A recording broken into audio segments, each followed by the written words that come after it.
Ford, and welcome to the first ever Devil Nation Newscast. And I'm Melissa Roble. Today we have a lot in store for you viewers. It's going to be an exciting month at WRHS High School. Yes, we have a lot of activities coming up. One of which is our traditional homecoming events. On Friday, October 22nd, we have the homecoming pep rally. Come support the school. Should be lots of fun. And on Saturday, October 23rd, we have the football game versus the Harrison Blue Tide. Be there. In addition, we got the very well-known and poppin' homecoming dance that evening at 7 p.m. in the all-purpose room. Come celebrate our expected victory with your fellow classmates. That sounds like a lot of fun. Are you going? I'll definitely be there. Me too. I wouldn't miss it for the world. Lastly, for these events, we got Spirit Week coming up. Make sure to show your school spirit by dressing accordingly to each day. On Monday, we have Mix and Match Monday. Tuesday is Jersey Day, wear attire supporting your favorite team. Wednesday is Throwback Day, wear attire from a previous era. Thursday is PJ Day, self-explanatory. And Friday is Blue Devil Pride Day. Have fun with it. Now here's Akash Bajaj and Micah Saletti with Mr. Benoon on the new peer tutoring program. Thank you, Melissa and Emily. Now I am here with Mr. Benoon with the special features. Mr. Benoon, I just want to ask you a few questions about the tutoring that's going on during lunch periods.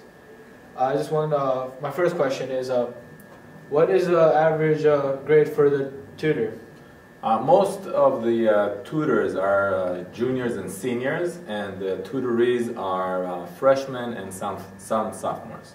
Okay, do the freshmen have to be failing, or if they just want to improve their grade so they can go from like a B to an A? Well, basically anyone who is in danger of failing, we have assigned a tutor. In my class, the criteria is if you have a B or better, you don't need a tutor. Anyone below a B is going to be recommended for a tutor. All right, that's interesting. And I have another question. What benefits do the tutors get from this process? Well, the prize basically that we gave the tutors here was that they do not have to take a midterm in the subject that they're tutoring. Okay, that's it for now. Back to Melissa and Emily with Devil Nation. Thanks, boys. Now here's Melissa Spethman and Dana Raleigh with the latest celeb news. Hi, I'm Dana Raleigh, And I am Melissa Spethman. and here are the hot new movies for this month. Easy A Life as We Know It. and Social Network. Easy A came out on September 17, 2010. A clean-cut high school student relies on a school's rumor mill to advance her social and financial standings. Emma Stone has been confirmed as the latest actress to play Mary Jane Watson in the upcoming Spider-Man movie. The next movie is Social Network. It's a story about the funders of social networking website Facebook. Rooney Mara has been confirmed that she'll be in the movie The Girl with the Dragon Tattoo that comes out December 2011. The movie Life as We Know It is about two single adults becoming caregivers to an orphaned girl when a mutual best friend dies in an accident. The movie came out on October 8th with Josh Duhamel and Katie Holmes. The perk of the job, Josh said, was to be able to kiss Katie Holmes even though her husband was there on most of the shoots. That's all we have for this month at Celebrity News. See you next month with Devil Nation. And now here is an exclusive interview with our new assistant principal, Dr. Trudell. Hello, I'm Melissa Roble with Devil Nation TV. Today, Danny Guerra and I are here with our new assistant principal, Dr. Trudell. Congratulations on your success. Thank you very much. So what made you go into the education field? Well, I was a biology major in college, and I always thought that I would like to teach science. So I went in as a pre-med student and finished school. I decided to give teaching a chance right away. So once I started teaching, I loved it, and I didn't want to do anything else. So here I am today. When did you receive your many degrees? First, I got through my biology degree at Montclair State University, and then I went back to school to get a master's in administration and supervision. Then I decided to go back again and got a master's in counseling, and then I decided again, for some reason, I just wanted to keep going back to school. So I got a doctorate in educational leadership from the University of Phoenix. So basically, I've been going to school since I was in kindergarten, and I'm finally done, and I'm pretty happy about it. So I'm exactly I'm enjoying my life right now without school in it for a little while. Sounds good. How many years did you teach before moving up to administration? I taught for 3 years in Jersey City, and then I became a counselor, which I love to do. I love being a counselor I was a counselor for 8 years, and then I was a counselor in high school for 3 years, and now I'm here as an assistant, and it's nice. It's nice. Some of the things you do as a counselor are pretty similar to what we're doing here. So. What did you do before coming to work as Woodridge High School's assistant principal? Like I said, it was teaching, counseling, and then now I'm here. What interested you in becoming the assistant principal of our school? Well, I live in town. I went to Woodridge High School. I graduated in 1993. So I've always had a interest in coming back and helping to build maybe an academic culture here, and everyone's doing well, and bringing in some AP classes and trying to get in the right direction. So that's why I'm here. During the short time that you've been here, have you seen anything that you would change, and if so, how would you go about doing it? Well, I did see some of the cosmetic things in the building. It looks very similar to where I was before when I came here, and that was many, many years ago. So maybe some cosmetic things at first from the outside, and on the inside, I think, like I said, the APs, bringing some APs in here that weren't here before. Maybe some cool athletic programs. Just some things just to make this place a better place. That's all. That's all I'm here for. And what are your interests and hobbies outside of school? So I just had a son, so it's not like I do a ton of things outside of school. But if I'm around and I maybe have a babysitter, I'll go out with my wife to eat, or I'll go to the movies, or if I get lucky, I'll play golf on the weekends with my father or my friends. And I just like to be a family kind of guy. I'm home. I don't do too much, so that's pretty much it for my family. My social life is limited. Well, sounds good. Thank you very much, Dr. Trudell, and welcome back to WRHS. Thank you very much. I'm Melissa Roble, and thanks for tuning in. And don't forget to add a bit of pink to your attire on Friday to help support Breast Cancer Awareness Day. Also, just a reminder for all seniors to wear blue on Friday, juniors to wear gray, sophomores white, and freshmen black. Now here's Eric Puga with Puga's Picks on the World Series predictions. Thank you, girls. Now we have a quick segment called Puga's Picks. We're going to be predicting the 2010 World Series teams.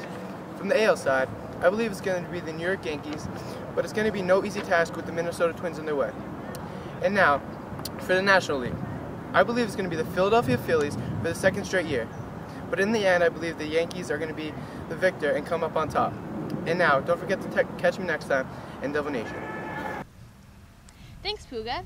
Now here's Anthony Rispoli, Matt Bargava, and Giuseppe Tartaglione with interviews with the coaches and student athletes. Thank you, girls. Now here's our roving reporter's October question. What is your opinion on the new grading system, and how does it affect your game plan? Now let's see some of the students and coaches' point of view on the new grading policy. I support the new grading policy. I support it because it places an emphasis on education. That is our priority here as a student athlete at Woodridge High School. It doesn't affect my game plan at all because, with 11 players, even if we're missing one player, it doesn't change our game plan at all. Well, my opinion of this issue is that I'm against it. The reason is, if you're not a good test taker, it's really not beneficial for you. I agree with the new grading policy. I think that it's not that hard for every student to maintain at least a C average, never mind a D. And school really is the most important thing, so therefore, if kids can't keep their grades up, then how will they ever be able to participate in a sport? I think that the new grading policy is great because it'll keep the athletes focused and motivated to do good in school, and that way they'll be able to participate in the sports. I feel like the new grading policy it's a good policy for saying, okay, athletes should focus on their schoolwork first, but there comes a point where at the beginning of the season, especially the fall sport, the athlete's like, oh, I failed my first test, now I can't play. And they only had one assessment, and then it's over like that. As far as our game plan goes, we're not going to change much. There's a couple positions switched around, but otherwise we're going to just keep doing what we do and win games. I do believe that a universal grading policy can work, but the main problem with this one is that there's a huge imbalance on it. As you know, 80% of our grade now relies on grades on our test quizzes and projects, and only 20% relies on homework and participation. Now, there's nothing wrong with emphasizing the need to study, but this policy lacks several other requirements that every student should have. Now, homework and participation, that pretty much shows the teacher the student's responsibility and effort towards the class. But this policy doesn't really emphasize that need anymore. Out there in the real world, you really need a lot of responsibility, and this policy does not emphasize that. I really think they should alter the system and to make it a little more balanced between the two. Well, I'm behind it 100%. I believe academics should definitely come first. If you have a DRF, that should come first, worrying about college for your grades as opposed to playing soccer or any other sport. So I'm really behind it 100%. No one who has a DRF average should be allowed to play any sports. The fall season has just begun, and here are the highlights from the fall games from our football team, girls soccer, and boys soccer.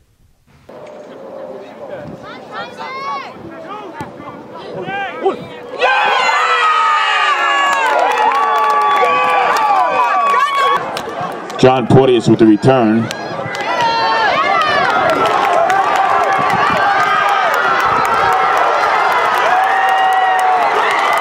John Porteous breaks it all the way.